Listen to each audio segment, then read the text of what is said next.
आदि पुराण, आदि पुराण, आदि पुराण।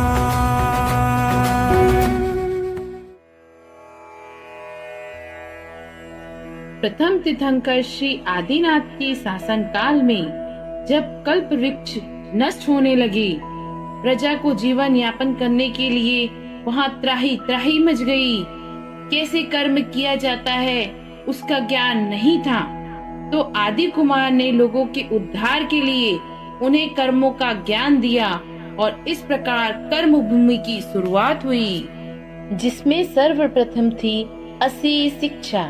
हिंसा नहीं अपितु धर्म रक्षा के लिए, स्वरक्षा के लिए तलवार, धनुष आदि शस्त्र विद्या में निपुण बनाया।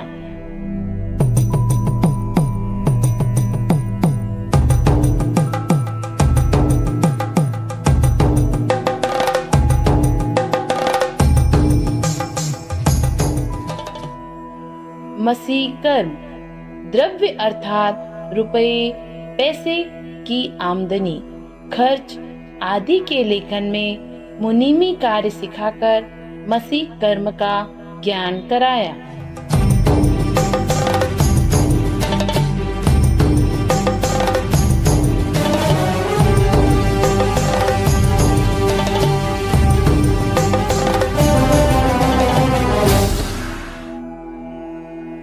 कृषि खेती करके कृषि कर्म का ज्ञान कराया, जिससे अन्नादि उत्पन्न कर प्रजा का क्षुधा शांत की जा सके।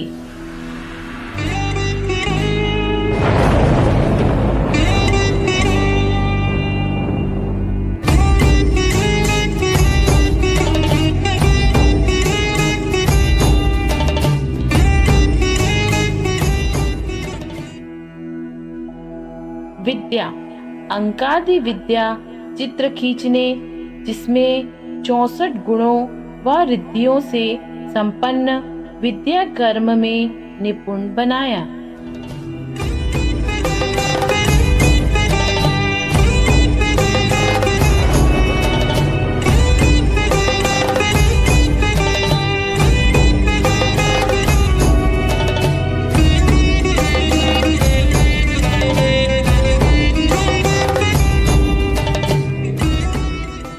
वाणिज्य चंदन, घी, रस, कपास, मोती, वस्त्र, नाना प्रकार के द्रव्यों का संग्रह करना, नाप तौल करना, उनको क्रय विक्रय करना।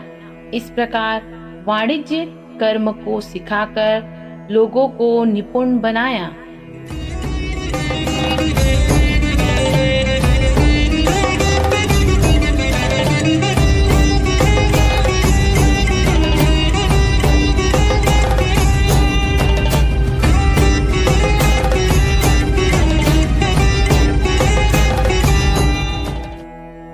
शिल्प धोबी, लुहार, कुम्हार, सुनार आदि ऐसे बहुत से शिल्प कार्यों में लोगों को निपुण बना शिल्प कर्म का ज्ञान कराया।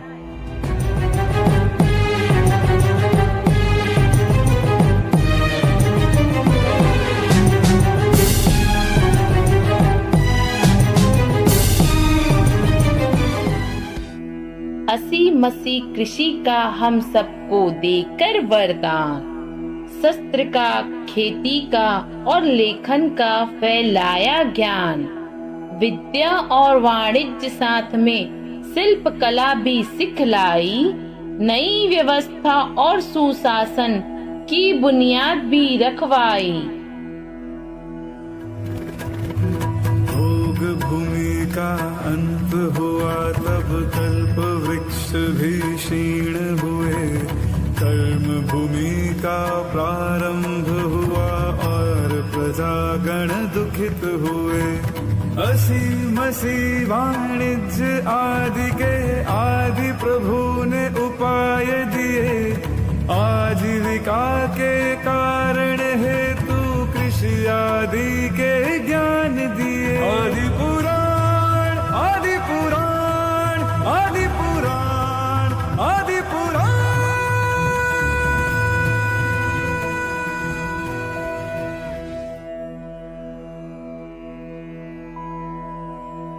आज इस पंचम काल में, आधुनिक युग में, क्या हम आदिनाथ भगवान की दी हुई शिक्षा का अनुसरण कर रहे हैं? भूल गए उनके आदर्श जिसने जैन धर्म चलाया, भूल गए संस्कारों को हम किसने अत्याचार बढ़ाया, भूल गए संतों पर आक्रमण जिसने हमको ज्ञान दिया, भूल गए उन तीर्थ चरित्र को जिसने राहे धर्म बताया, जिसने राहे धर्म बताया। चलिए हम इस दृश्य से समझते हैं कि आधुनिक युग में अब क्या हो रहा है।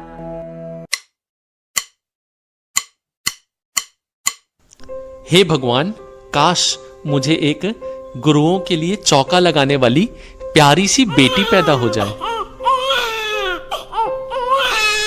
बधाई हो, आपको एक प्यारी सी बेटी हुई है। छोटी सी प्यारी सी नन्ही सी आई कोई परी, भोली सी न्यारी सी अच्छी सी आई कोई परी, पालने में ऐसे ही झूलती रहे, खुशियों की बहारों में झूमती रहे, गाते मुस्कुराते संगीत की तरह, ये तो लगे रामा के गीत की तरह। रा रा रू, रा रा रा रा रू, रा रा रू, रा रा रा रा रू। पापा, मुझे डॉक्टर बनना है। सुनो, डॉक्टर बनाने में तो बहुत खर्चा आता है ना? तुम खर्चे की चिंता मत करो। अगर मेरी बेटी डॉक्टर बनना चाहती है तो वो डॉक्टर जरूर बनेगी, फिर चाहे मुझे अपने खून का एक एक कतरा क्यों ना बहाना पड़ जाए। होरी चिड़ैया नन्ही सी चिड़िया, अंगना में फिर आ जा रे। होरी चिड़ैया नन्ही सी चिड़िया, अंगना में फिर आ जा रे। अंधियारा है घना और लहू से सना। सुनो, मैं क्या कह रही हूँ, मंदिर जी में निशुल्क 80 शिक्षा दी जा रही है, क्यों ना हम भी इसे वहाँ भेज दें, जिससे ये अपनी आत्मरक्षा खुद कर सके। नहीं नहीं, अभी इसको पढ़ने दो, अभी इसका समय नहीं है। हमने तुझ पे हजारों सितम है किए, हमने तुझ पे जहां भर के जुल्म किए, हमने सोचा नहीं तू जो उड़ जाएगी, ये जमीन तेरे बिन सूनी रह जाएगी, किसके दम पे सजेगा मेरा अंगना। होरी चिड़ैया मेरी चिड़ैया, अंगना में फिर आ पापा, फाइनली मैं डॉक्टर बन गई। होरी चिड़ैया नन्ही सी चिड़िया। पापा, मेरी आज नाइट ड्यूटी है, मैं जा रही हूँ, मुझे लेने आ जाना। ठीक है बेटा, अपना ध्यान रखना। हाँ, और फोन जरूर करना।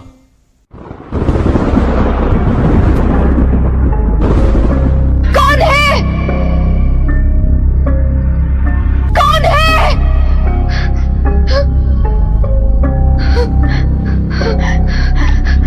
कौन है?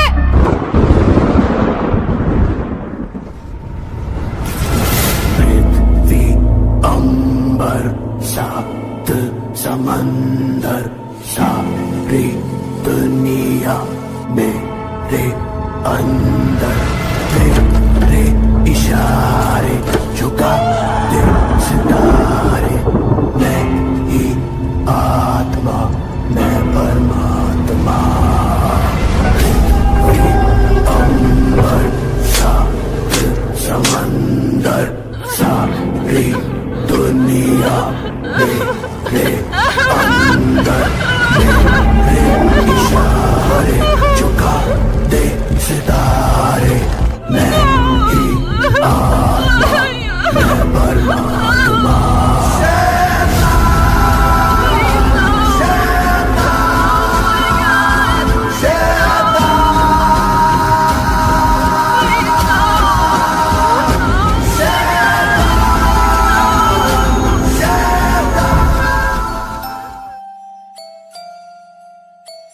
तुझे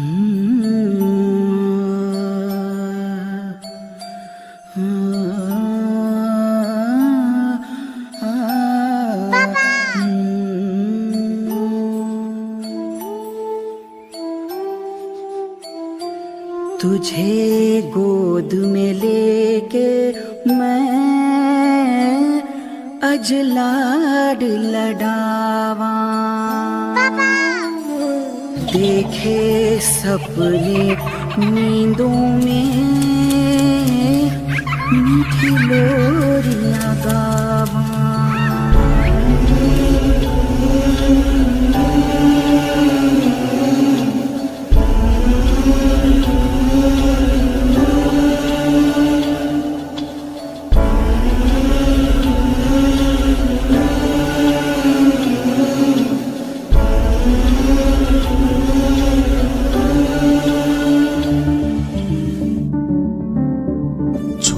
मेहंदी खड़ग संभालो, खुद ही अपना चीर बचा लो। धुत बिछाए बैठे शकुनी मस्तक सब बिक जाएंगे, सुनो द्रौपदी शस्त्र उठा लो, अब गोविंद ना आएंगे। कल तक केवल अंधा राजा अब गूंगा बहरा भी है, होंठ सी दिए हैं जनता के कानों पर पहरा भी है। तुम ही कहो ये अश्रु तुम्हारे किसको क्या मनवाएंगे, सुनो द्रौपदी शस्त्र उठा लो, अब गोविंद ना आएंगे। सुनो द्रौपदी शस्त्र उठा लो, अब गोविंद ना आएंगे। आई गिरि नंदिनी नंदित मेदिनी विश्व विनोदिनी नंदनुते, गिरिवर विंध्य शिरोदिनी वासनि विष्णु विलासनि जिष्णुनुते।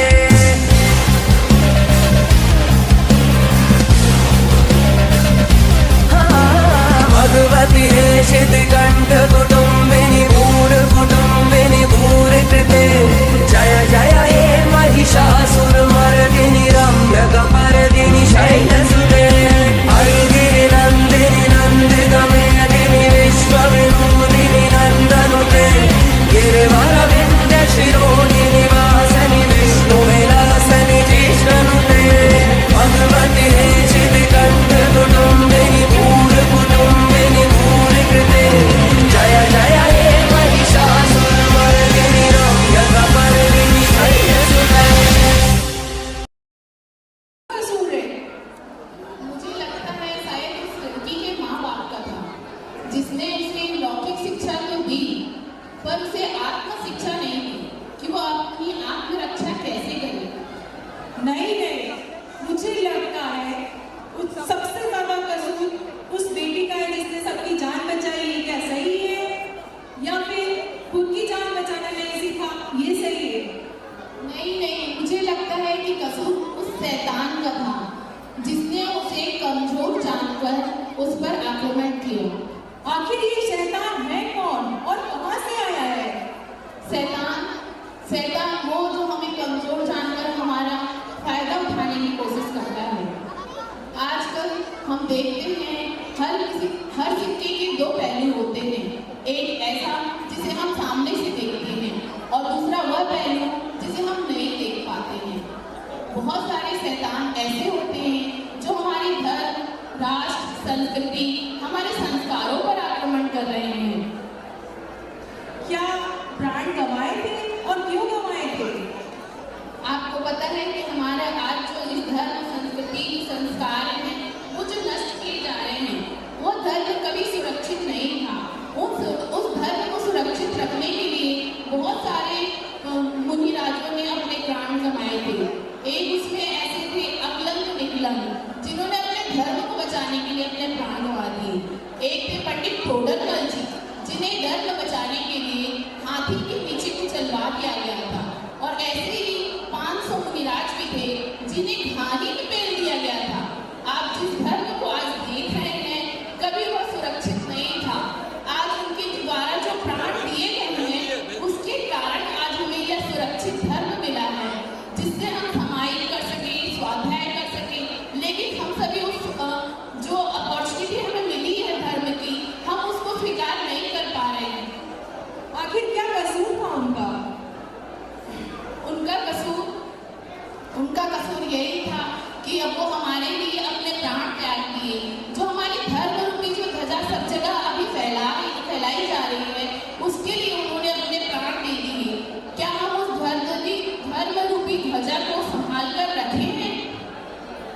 मतलब कि सारा कसूर हमारा है? हाँ हाँ, कसूर हमारा ही है, क्योंकि आज हम लोग संगठित नहीं हैं। भूल क्यों गए कि हम आदिनाथ के वंशज हैं, अहिंसा को अपनाना है। बड़ी खबर है कर्नाटक से, यहाँ पर जैन मुनि की हत्या के बाद कर्नाटक का बेलगाम इलाका, यहाँ पर जैन मुनि नंदी महाराज की निर्मम हत्या कर दी गई। उनका शव कई टुकड़ों में फोड़ने में मिला।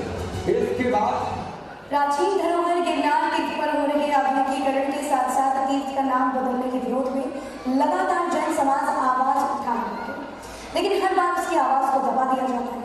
जय जिनेंद्र मित्रों, गुजरात राज्य के भरूच में एक बहुत ही दुखद घटना घटित हुई है। 27 मई सोमवार को सवेरे लगभग 4:30 से 5 बजे के मध्य 6 साध्वी जी भगवंत भरूच से बिहार कर देरोल जा रहे थे। तभी मोहम्मदपुरा गांव से एक अधेड़ उम्र का व्यक्ति पूज्य साध्वी जी भगवंतों का पीछा करने लगा। पीछा करते हुए यह व्यक्ति जोर जोर से आवाज देकर पूज्य साध्वी जी भगवंतों को रोकने का प्रयास करने लगा। कुछ देर बाद वह दौड़ते हुए पूज्य साध्वी जी के पास आ गया। साध्वी जी भगवंतों ने उस पापी व्यक्ति को दूर जाने के लिए कहा, किंतु वह नीच व्यक्ति नहीं माना। उस दुष्ट व्यक्ति ने अपनी कमर में से बेल्ट निकाला और उस बेल्ट से वह पूज्य साध्वी जी भगवंतों को मारने लगा। इसी दौरान इस दरिंदे ने हमारे एक साध्वी जी भगवंत को जोरदार धक्का मारा, जिससे साध्वी जी दूर जाकर गिरे। मुश्किल है पर हिम्मत में ना हारूंगा, महावीर की संतान हूं मैं बन के शेरदार। पूरे मुश्किल हालातों में भी भूल गए क्यों हम कि हम आदिनाथ के वंशज हैं? कर्नाटक में तीर्थ क्षेत्र छीन रहे हैं हमसे, इसमें किसका कसूर है? धर्म हमारा क्षीण हो रहा है, इसमें किसका कसूर है? संत सुरक्षित नहीं रह गए, इसमें किसका कसूर है? परिवार हमारे अलग हो रहे, इसमें किसका कसूर है? बच्चे हमारे संस्कार नहीं हो रहे, इसमें किसका कसूर है? कसूर और किसी नहीं का, हम सबका है, जो हम अपने धर्म को एक साथ संगठित नहीं कर पा रहे हैं। अगर हम अपने धर्म को अभी संगठित नहीं कर पाए तो आगे आने वाली पीढ़ी को हम आखिर क्या जवाब देंगे कि जिस धर्म को बचाने के लिए इतने मुनिराजों ने अपने प्राण गंवा दिए, आप सब उस धर्म को सुरक्षित आखिर क्यों नहीं रख पाए? आप सबके पास उस समय कोई जवाब नहीं रहेगा कि हम अपनी डेली रूटीन में इतने व्यस्त हो गए थे कि इस धर्म रूपी ध्वजा को हम बचा नहीं पाए। फिर उस समय अफसोस करने का कोई मतलब नहीं होगा कि इसमें किसका कसूर था, इसमें किसका कसूर था। भूल गए क्यों हम कि हम आदिनाथ के वंशज हैं, अहिंसा को अपनाना है, अपना धर्म बचाना है। नहीं माने वो बातों से तब हमें शस्त्र उठाना है, हमें भी शस्त्र उठाना है। जिसके पास वोट ज्यादा वो जीतेगा लोकतंत्र में, जिसके वोट कम वो लोकतंत्र में हार जाएगा। यहाँ तुम्हारी अहिंसा काम नहीं आएगी, यहाँ शाकाहार काम नहीं आएगा, यहाँ एक इंडिया पे इंडिया ते इंडिया जो इंडिया पंच इंडिया काम नहीं आएंगे। इस लोकतंत्र की पद्धति में तुम्हारी सहाय, तुम्हारा प्रतिक्रमण, तुम्हारी तपस्या और नौकाशी चौबियात काम नहीं आएगा। चुटकियों में उड़ जाओगे। याद रखना, इसी प्रकार संख्या कम हुई तो कभी गांवों में और फिर कभी शहरों में एकांत में दिन के उजाले में कोई भी रिवॉल्वर लेकर या तलवार लेकर तुम्हारे घर के वहां आएगा, दरवाजा खुलवाएगा, तुम्हारी खूबसूरत किसी लड़की को या बहू को उठाएगा तुम्हारे सामने और जिंदा रहने के लिए तुम्हें यूं कहीं उसको सौंप देना पड़ेगा कि ले जाओ, यूज करो, बस हमको जिंदा रखो। इस प्रकार आपकी बहन बेटियां उठाई जाएगी। वो दिन भी आएगा रियल में। तो जब संख्या कम होती है तो मत्स्य जलाकर न्याय होता है, मत्स्य जलाकर न्याय। हर बड़ी मछली छोटी मछली को खा जाती है, बड़ा मगरमच्छ छोटी मछलियों को खा जाता है, बड़ा आदमी छोटे आदमी को खा जाता है, बड़ा व्यापारी छोटे व्यापारी को खा जाता है, सत्ता वाला आदमी कमजोर आदमी को दबा देता है, बड़ा भाई छोटे भाई कमजोर भाई को दबा देता है। ये मत्स्य जलाकर न्याय है। जैसे ही आपकी संख्या कम हुई, आपका वजूद कम हुआ, आपकी पकड़ कम हुई, आपकी स्ट्रेंथ कम हुई, तो दूसरे लोग आपको खा जाएंगे। आज यही हो रहा है। धन्य है बंटने वाले, बांटने वाले, आग लगाने वाले। किसी मुद्दे पर किसी तरह से तो एक हो जाओ, कम से कम जिन धर्म के नाम पर एक हो जाओ। कुछ बुरा लग रहा हो छोड़ दीजिएगा, लेकिन ये बात में ध्यान में दीजिए, कुछ ऐसा करिए, साधुओं को भी साधुओं से जोड़ दीजिए। महाराज अकेले अकेले मत बको, उसका जमाना नहीं है, कोई दूसरा साथ में रहेगा तो किसी की हिम्मत नहीं पड़ती। लेकिन बिहार में ये मना किया है। आज सुनील सर बोले तो यहीं पर भी बढ़ते चालू हो जाए, सुनील सर कौन होते हैं बोलने वाले, और सब कैसा कहाँ हमारे इतिहास बनाने लग जाए, झूठे इतिहास बनाने लग जाए। इतना सुनी श्रद्धा मिलेगी लोग छोड़िए। घटना की राजधानी, देश की राजधानी में ऐसी घटना घट गई, इतना बड़ा जैन समुदाय सरकार के नाम के नीचे ही घटना कर गई। सारे जैन समुदाय, सारे अहिंसक लोग हाथ पर हाथ रख करके बैठे। ये हाथ पर हाथ रखने के पर बैठने का वक्त है नहीं, आज विरोध नहीं किया जाएगा। भले जैन समाज अल्पसंख्यक में है, पर आज विरोध नहीं किया जाएगा तो फिर ऐसी ही ताकतें और हावी होते जाएंगे और वो पूरी चुनौती दे रहे हैं। भविष्य में सारे सारे मंदिर जो है उनके हो जाएंगे, कोटी कोटी घोष करके खाई जाएंगे। ये क्षत्रियों का धर्म है, कोई कायरों का धर्म नहीं है। यहाँ के कीर्तन कर रहे हैं न्याय के लिए, धर्म युद्ध के लिए, सब कुछ तलवार भी उठाए, शस्त्र भी उठाए। तो ऐसे समय